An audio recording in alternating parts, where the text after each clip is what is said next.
ಶ್ರೀ ಗುರುಚರಿತ್ರೆ 9ನೇ ಅಧ್ಯಾಯ. ಹರಿ ಓಂ ಶ್ರೀ ಗುರುಭ್ಯೋ ನಮಃ.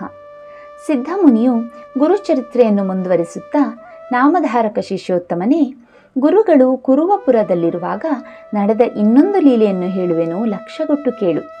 ಲೋಕರೂಢಿಯಂತೆ ಶ್ರೀಪಾದ ಗುರುಗಳು ನಿತ್ಯವೂ ಕೃಷ್ಣಾ ನದಿಯಲ್ಲಿ ಸ್ನಾನ ಮಾಡುತ್ತಿದ್ದರು.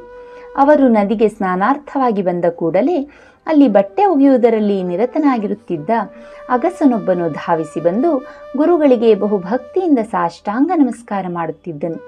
ಹೀಗೆಯೇ ಎಷ್ಟೋ ದಿನಗಳು ಕಳೆದು ಹೋದವು. ಗುರುಗಳಿಗೆ ಆ ಅಗಸನ ಮೇಲೆ ಕರುಣೆಯುಂಟಾಯಿತು. ಒಂದು ದಿನ ನದಿಗೆ ಹೋದಾಗ ಅಗಸನು ನಿತ್ಯದಂತೆ ನಮಸ್ಕರಿಸಲು ಧಾವಿಸಿ ಬಂದನು. ಸಾಷ್ಟಾಂಗ ನಮಸ್ಕಾರ ಹಾಕಿ ಗುರುಗಳೆದುರು ಭಕ್ತಿಯಿಂದ ನಮಿಸಿ ನಿಂತುಕೊಂಡನು. ಗುರುಗಳು ಆತನನ್ನು ಕುರಿತು, ರಜಕ, ನೀನು ಇಷ್ಟು ದಿವಸಗಳವರೆಗೆ ಭಕ್ತಿಯಿಂದ ನಡೆದುಕೊಂಡದಕ್ಕಾಗಿ ನಾವು ನಿನ್ನ ಮೇಲೆ ಸಂಪ್ರೀತರಾಗಿದ್ದೇವೆ. ಇನ್ನು ಮೇಲೆ ನಿನ್ನ ಕಷ್ಟದ ದಿನಗಳು ತಪ್ಪಿ ಸುಖದಿಂದ ರಾಜ್ಯವಾಳ್ವಿ ಎಂದು ಅವರು ಆಶೀರ್ವದಿಸಿದರು. ಅಂದಿನಿಂದ ಆ ಮಡಿವಾಳನು ಪ್ರಾಪಂಚಿಕ ವ್ಯಾಪಾರವನ್ನು ಕಡಿಮೆ ಮಾಡಿಕೊಂಡು ಹೆಚ್ಚಿನ ಸಮಯವನ್ನೆಲ್ಲ ಗುರು ಸೇವೆಯಲ್ಲೇ ಕಳೆಯತೊಡಗಿದನು.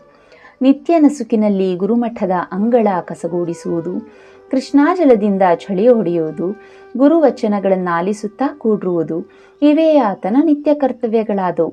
ಆಗ ವಸಂತ ಋತುವಿನ ಕಾಲವಾಗಿತ್ತು. ಬಿಸಿಲಿನ ತಾಪವು ಹೆಚ್ಚಾಗಿತ್ತು. ಅಂಥ ಒಂದು ಮಧ್ಯಾಹ್ನದ ಸಮಯದಲ್ಲಿ ಒಬ್ಬ ಯವನ ರಾಜನು ತನ್ನ ರಾಣಿ ಪರಿವಾರ ಸಮೇತನಾಗಿ ಕುರುಗಡ್ಡೆಯ ಸಮೀಪದಲ್ಲಿರುವ ಕೃಷ್ಣಾ ನದಿಗೆ ಜಲಕ್ರೀಡೆಯಾಡುವುದಕ್ಕೆಂದು ಬಂದಿದ್ದನು.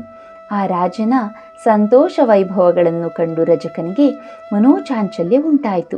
ಆತನು ತನ್ನ ಮನಸ್ಸಿನಲ್ಲಿ, ಆಹಾ, ಜಗತ್ತಿನಲ್ಲಿ ಹುಟ್ಟುವುದಾದರೆ ಇಂಥ ರಾಜವಂಶದಲ್ಲಿ ಹುಟ್ಟಿ ಸುಖ ಪಡಬೇಕು.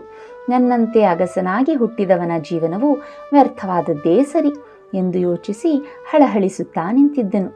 ಸರ್ವಜ್ಞರಾದ ಗುರುಗಳಿಗೆ ರಜಕನ ಮನೋಗತವು ತಿಳಿದು ಹೋಯಿತು. ಅವರು ಆ ಅಗಸನನ್ನು ಕೂಗಿ ಕರೆದರು. ರಜಕನು ಧಾವಿಸಿ ಬಂದು ಕೈ ಮುಗಿದು ನಿಂತುಕೊಳ್ಳಲು ಗುರುಗಳು, ನೀನೇನು ಯೋಚಿಸುತ್ತಿದ್ದೇ ಎಂದು ಪ್ರಶ್ನೆ ಮಾಡಿದರು. ರಜಕನು ಗುರುಗಳು ಸರ್ವಾಂತರ್ಯಾಮಿಗಳನ್ನೆಂಬುದನ್ನು ಅರಿತವನಾದ್ದರಿಂದ ಇದ್ದ ವಿಷಯವನ್ನು ಇದ್ದಂತೆ ತಿಳಿಸಿಬಿಟ್ಟನು. ಅಗಸನಿಗೆ ರಾಜಭೋಗದ ಆಸೆ ಇದೆ ಎಂಬುದನ್ನು ಅರ್ಥ ಮಾಡಿಕೊಂಡು ಗುರುಗಳು ಆತನಿಗೆ, ನೀನು ಮ್ಲೇಂಛ ಕುಲದಲ್ಲಿ ಹುಟ್ಟಿ ರಾಜಭೋಗವನ್ನು ಅನುಭವಿಸು ಎಂದು ನುಡಿದರು. ರಜಕನು ತಾನು ರಾಜನಾದಾಗ ಸ್ವಾಮಿಗಳು ತನಗೆ ಪುನಃ ದರ್ಶನವನ್ನೀಯಬೇಕೆಂದು ವಿನಂತಿಸಿಕೊಂಡನು. ಗುರುಗಳು, ಸರಿ, ನಿನ್ನ ಅಂತ್ಯಕಾಲಕ್ಕೆ ನಾವು ನಿನಗೆ ದರ್ಶನ ಕೊಡುತ್ತೇವೆ. ಆಗ ನಿನಗೆ ಜ್ಞಾನೋದಯವೂ ಆಗುವುದೆಂದು ಅಭಯವನ್ನಿತ್ತರು. ರಜಕನು ಧನ್ಯನಾದನೆಂದು ನಮಸ್ಕರಿಸಿ ಹೊರಟಿರುವಾಗೆ ಗುರುಗಳು ಮತ್ತೆ ಅವನನ್ನು ಕರೆದರು. ನಿನಗೆ ಇದೇ ಜನ್ಮದಲ್ಲಿ ರಾಜನಾಗಬೇಕೆಂಬ ಆಸೆ ಇದೆಯೇ ಎಂದು ಪ್ರಶ್ನೆ ಮಾಡಿದರು. ಅದಕ್ಕೆ ರಜಕನು ಸ್ವಲ್ಪ ಯೋಚಿಸಿ, ಸ್ವಾಮಿ, ಈಗ ನಾನು ಇಳಿವಯಸ್ಸಿನವನಾಗಿದ್ದೇನೆ, ಅದಕ್ಕಾಗಿ ಅನುಭವಿಸಲಿಚ್ಛಿಸುತ್ತೇನೆ ಎಂದು ನುಡಿದನು. ತಕ್ಷಣವೇ ಆತನಿಗೆ ಮರಣ ಉಂಟಾಯಿತು. ಆತನು ಬೀದರ್ನ ನವಾಬನ ಮಗನಾಗಿ ಪುನರ್ಜನ್ಮ ಪಡೆದನು. ಶ್ರೀಪಾದ ಶ್ರೀವಲ್ಲಭ ಗುರುಗಳ ಖ್ಯಾತಿಯು ಸುತ್ತೆಲ್ಲ ಪಸರಿಸಿಬಿಟ್ಟಿತು. ದೂರ ದೂರದಿಂದ ಭಕ್ತರು ಅವರ ದರ್ಶನವನ್ನು ಪಡೆಯಲು ಹಾತೊರೆದು ಬರುತ್ತಿದ್ದರು. ಕುರುಗಡ್ಡೆಯ ಪವಿತ್ರ ಕ್ಷೇತ್ರವೆನಿಸಿತು. ಶ್ರೀಪಾದ ಗುರುಗಳು ಮತ್ತೊಂದು ಅವತಾರ ಎತ್ತುವ ಉದ್ದೇಶದಿಂದ ಅಶ್ವಿನ ಬಹುಳ ದ್ವಾದಶಿಯ ದಿವಸ ಕೃಷ್ಣಾ ನದಿಯಲ್ಲಿ ಅದೃಶ್ಯರಾದರು. ಅವರು ಅದೃಶ್ಯರಾದರೂ ಸಹಿತ ಕುರುವಪುರದಲ್ಲಿ ಅವರು ಸದಾ ಜಾಗೃತರಾಗಿದ್ದುಕೊಂಡು ಅವಶ್ಯವೆನಿಸಿದಾಗ ದರ್ಶನಾಶೀರ್ವಾದಗಳನ್ನು ಇಂದಿನವರೆಗೂ ನೀಡುತ್ತಲೇ ಇದ್ದಾರೆ ಎಂದು ಸಿದ್ಧಮುನಿಯು ನಾಮಧಾರಕನಿಗೆ ಹೇಳಿದನೆಂಬಲ್ಲಿಗೆ ಸಾರರೂಪ ಶ್ರೀ ಗುರುಚರಿತ್ರೆಯ 9ನೇ ಅಧ್ಯಾಯ ಮುಕ್ತಾಯವಾಯಿತು.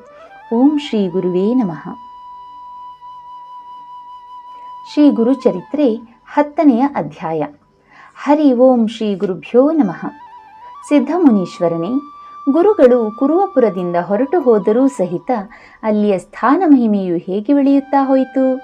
ದಯವಿಟ್ಟು ನನಗೆ ಹೇಳುವ ಕೃಪೆ ಮಾಡಬೇಕೆಂದು ಕೇಳಿಕೊಳ್ಳಲು ಸಿದ್ಧಮುನಿಯು ಈ ರೀತಿಯಾಗಿ ಹೇಳತೊಡಗಿದನು. ನಾಮಧಾರಕ, ಈ ವಿಷಯದಲ್ಲಿ ನಿನಗೆ ಸಂಶಯ ಬರುವುದು ಸ್ವಾಭಾವಿಕವಾಗಿದೆ. ಆದರೆ ಶ್ರೀ ಗುರುವು ಮಹಾಮಹಿಮನು, ವಿಶ್ವವ್ಯಾಪಿಯಾದ ಪೂರ್ಣ ಬ್ರಹ್ಮಸ್ವರೂಪನು. ಶ್ರೀ ವಿಷ್ಣುವು ಪರಶುರಾಮಾವತಾರದಲ್ಲಿ ಚಿರಂಜೀವಿಯಾಗಿ ಉಳಿದಿದ್ದರೂ ಸಹಿತ ಆತನ ಮುಂದಿನ ಅವತಾರ ಪುರುಷನೆನಿಸಿದ ಶ್ರೀರಾಮನು ಅಯೋಧ್ಯೆಯಲ್ಲಿ ಜನಿಸಿದನೆಂಬುದನ್ನು ನೀನು ಕೇಳಿಲ್ಲವೇ? ಇದು ಕೂಡ ಹಾಗೆ. ಶ್ರೀ ಗುರು ಶ್ರೀಪಾದವಲ್ಲಭರು ಪುನರಾವತಾರಕ್ಕಾಗಿ ಅಲ್ಲಿಂದ ಅದೃಶ್ಯರಾದರೂ ಸಹಿತ ತಮ್ಮ ಅಂಶವನ್ನು ಅಲ್ಲಿ ಶಾಶ್ವತವಾಗಿ ನೆಲೆಗೊಳಿಸಿದ್ದಾರೆ. ಈ ಬಗ್ಗೆ ನಿನಗೆ ಮುಂದೆ ನಡೆದ ಒಂದು ನಿಜ ಘಟನೆಯನ್ನು ಹೇಳುವೆ, ಲಕ್ಷ್ಯಗೊಟ್ಟು ಕೇಳು. ಕಾಶ್ಯಪ ಗೋತ್ರದ ವಲ್ಲಭೇಶನೆಂಬ ಹೆಸರಿನ ಬ್ರಾಹ್ಮಣನು ವ್ಯಾಪಾರವನ್ನು ತನ್ನ ಜೀವನೋಪಾಯದ ಸಾಧನವನ್ನಾಗಿ ಮಾಡಿಕೊಂಡಿದ್ದನು.